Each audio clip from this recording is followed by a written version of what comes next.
Hello, Algebra 2. We are starting our unit on quadratic equations, and I wanted to remind you some of the cool things we can do with quadratic equations. So, for example, this first one, the path of a basketball thrown at 45 degrees, can be modeled by this equation.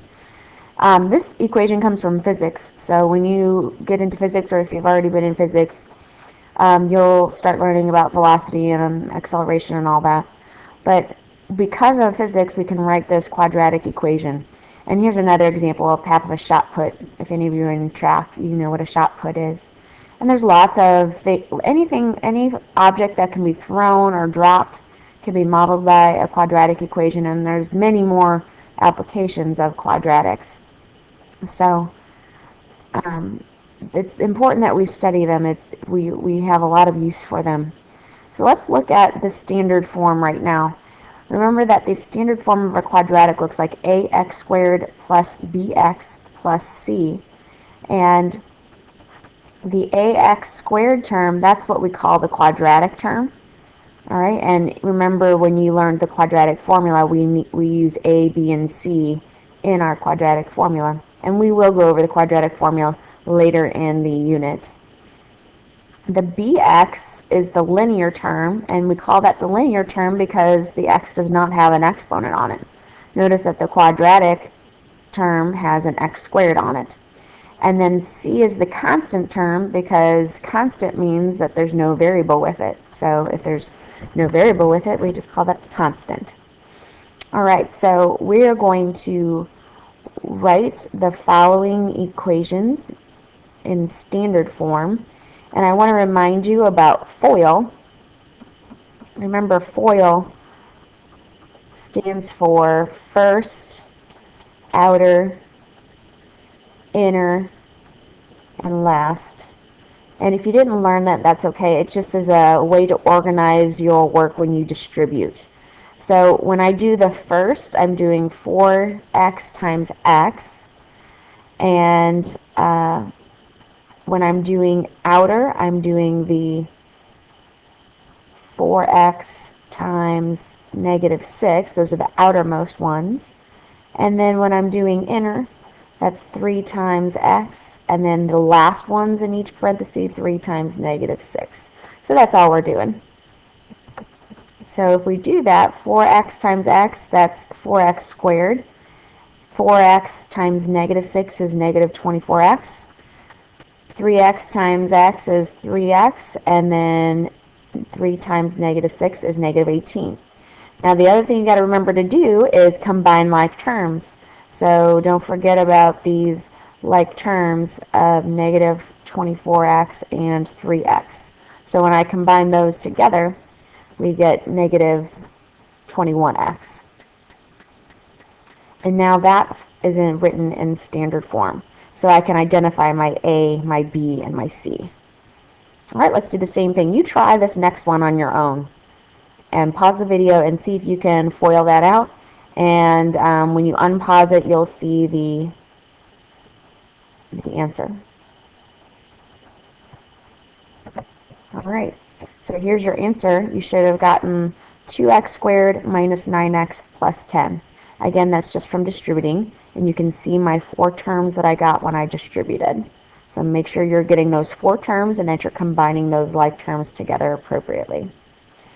Something else I want to remind you about with quadratic equations is that when we graph them, it creates a special type of graph. We've only done linear and absolute value. Remember, linears are lines, and absolute values are v's.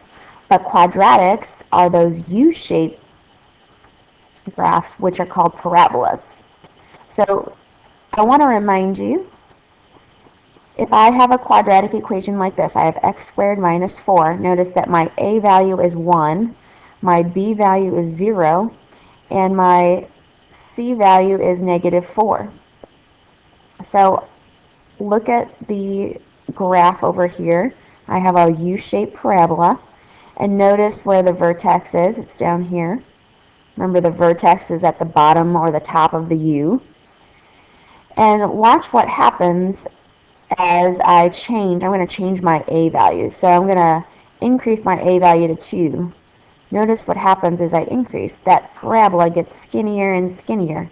remember with our v's and our absolute value, that the bigger that number was, those narrower, we said it got narrower, right, if it was greater than 1. So let's go back to 1, and let's watch to see what happens when I go less than 1. So if I have -1, what happened there? The parabola changed, so that's a downward facing U. And then again, the more negative I get, it stays downward, but it gets skinnier and more narrow.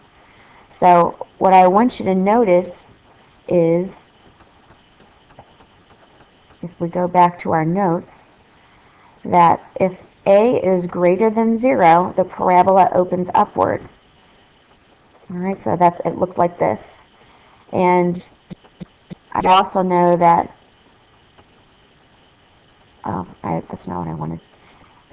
I also know that my vertex is down here, and we call that a minimum, right? If the vertex is at the lowest point of the U, that's what we mean by a minimum value.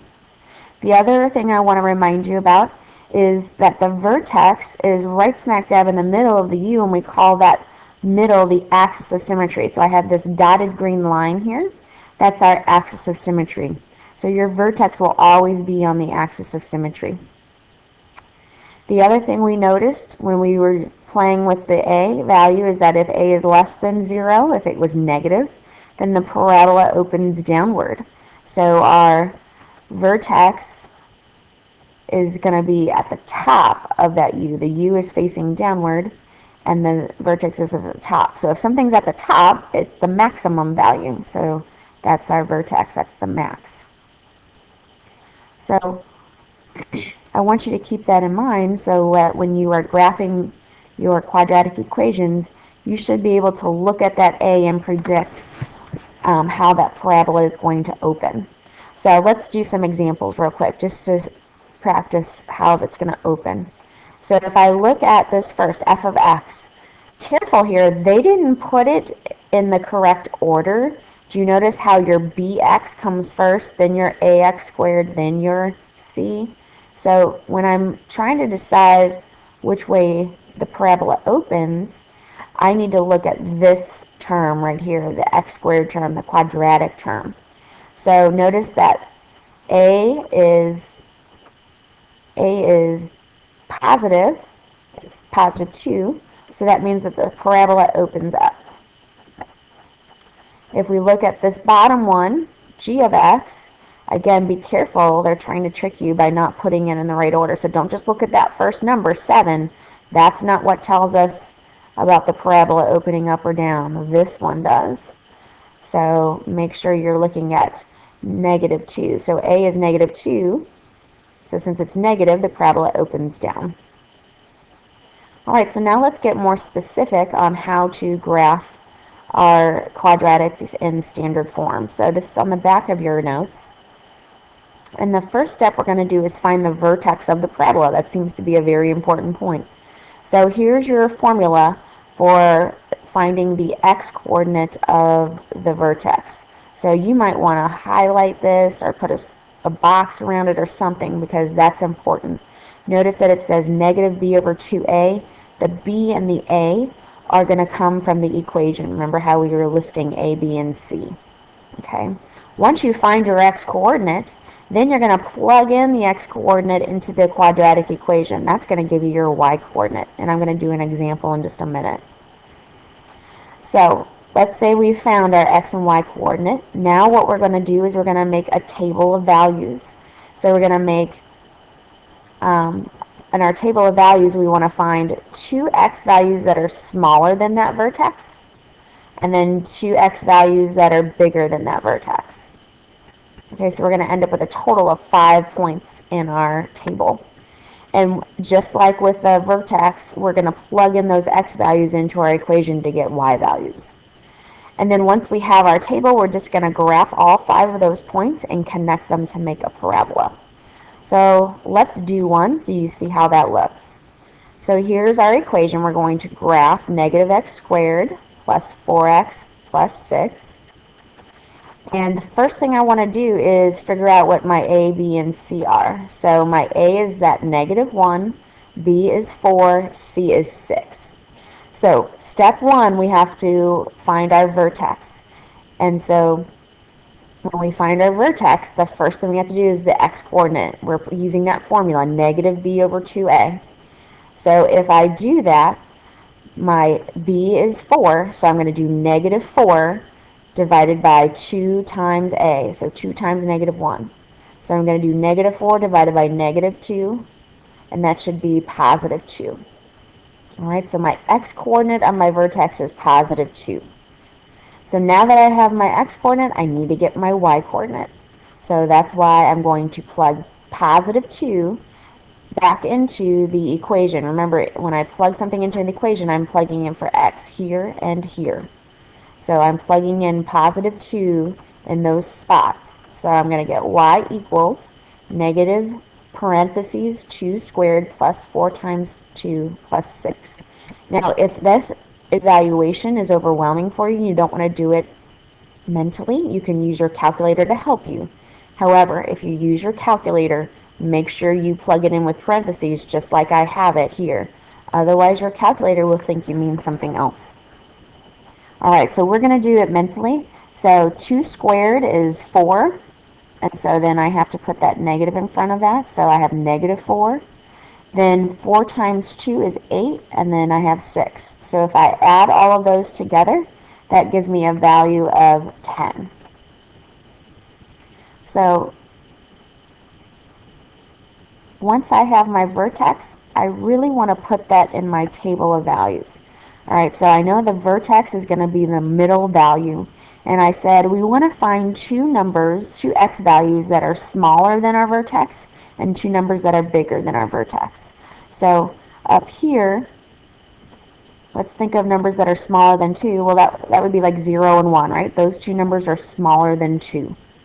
And I'm talking about 2, the part of the vertex. And if I think of two numbers that are bigger than 2, that's going to be 3 and 4. Alright, so I've come up with 5 different x values that I want on my parabola. Now, I already know the y value for the vertex, that's 10. So I need to find the y values of these other numbers. So I'm going to plug in 0. See this green 0 up here? I'm going to plug that in just like I did up here. So you see where I highlighted the x's? I'm going to be plugging in 0 into there. Alright, so when I do that, it looks like this. So if I plug in 0 for x, it looks like that. And I'm going to evaluate that. Now, zeros are pretty easy. I always like evaluating zeros. So this is going to give me 0 plus 0 plus 6. So that's a value of 6. So in my table, I'm going to write 6 for 0. Then I'm going to plug in 1.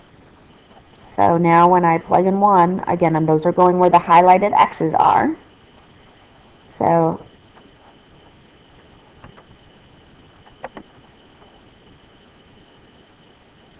there it is. Sorry, I'm having trouble finding where I put my boxes. Alright, so if I plug in 1, I have negative 1 squared plus 4 times 1 plus 6.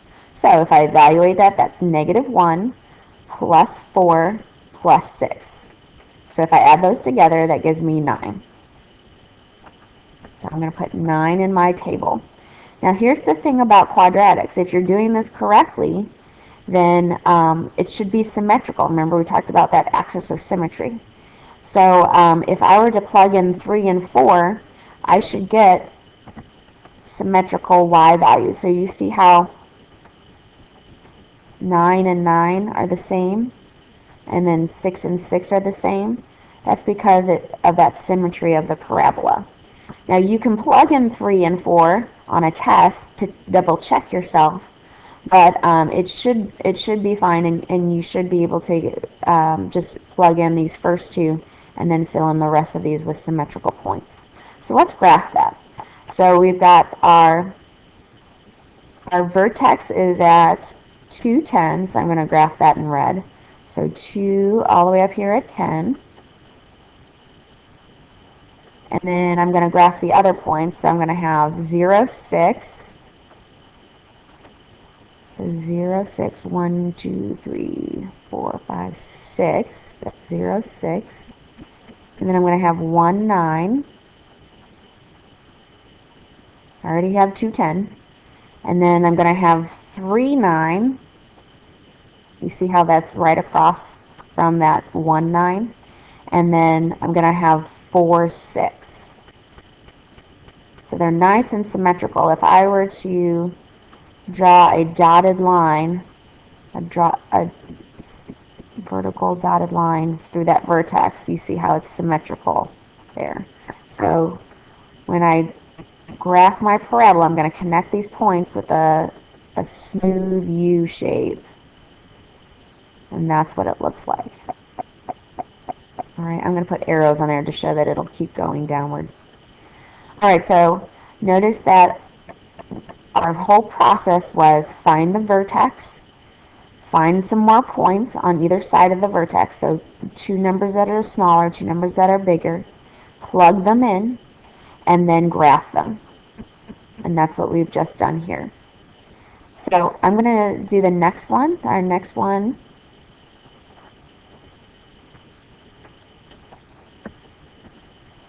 is this. Let me get rid of these boxes. This value.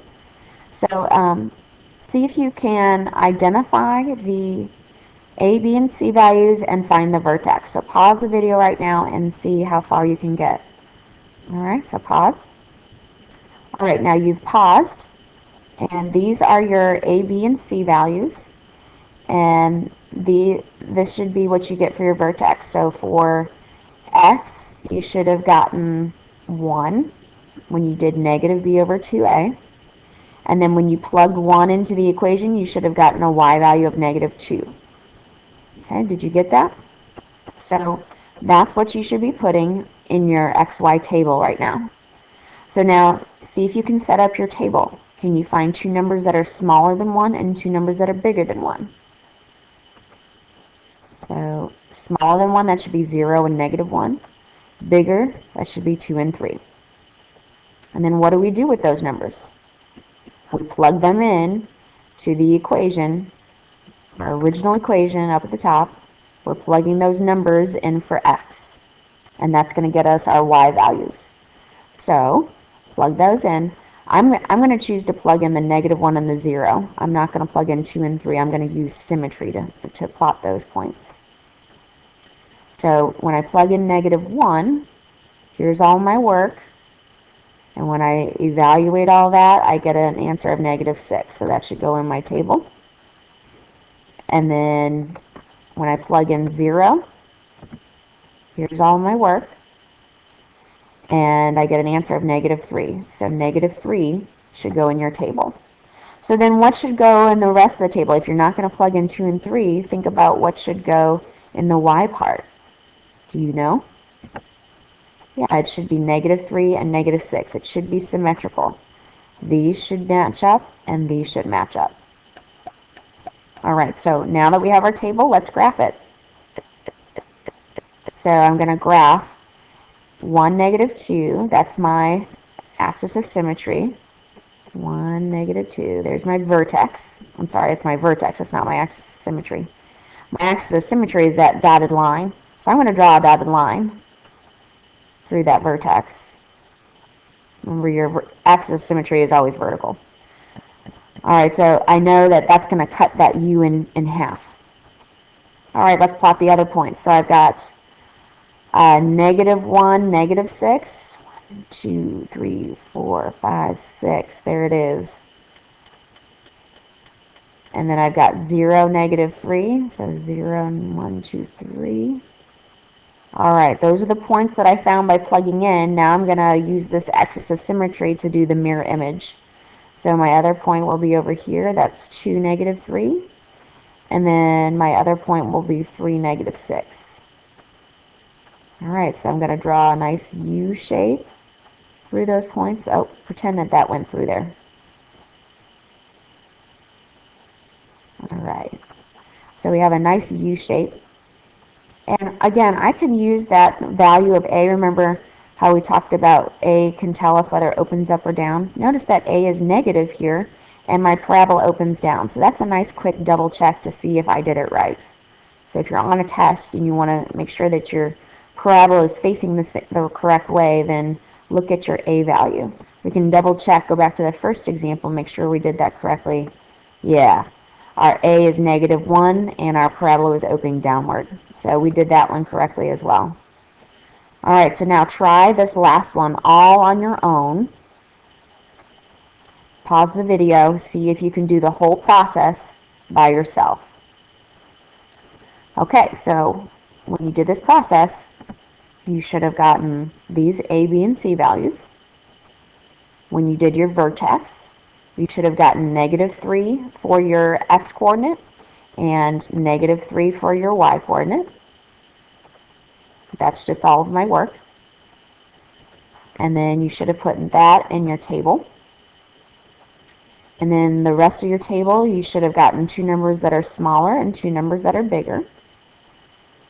Now your work might look a little different than mine because I chose to plug in -2 and -1 because they're smaller numbers. I like working with smaller numbers. So my work for plugging in -2 is right here, and my answer is -1. So I put -1 into my table, and then when I plugged in -1 from my table here, I got an answer of +5. Alright, so in my table I put +5. So then I completed the rest of my table with symmetrical points, so I know this should be -1 and this should be 5. Again, these -1s should match up and the 5 should match up. Alright, and then let's look at your graph. Your graph, you should have your vertex at -3, -3. So 1, 2, 3, that's right here. And your axis of symmetry should be going vertically through that point. And then your other points, you've got -5, 5, 1, 2, 4, 5. You've got -4, -1. 2, -1, and then -1, 5. So your parabola should face upward, and it's really skinny. It's a lot skinnier than the other two. Alright, and that makes sense that it faces upward. Our A value is 2, it's positive. So that's how we graph a quadratic equation in standard form.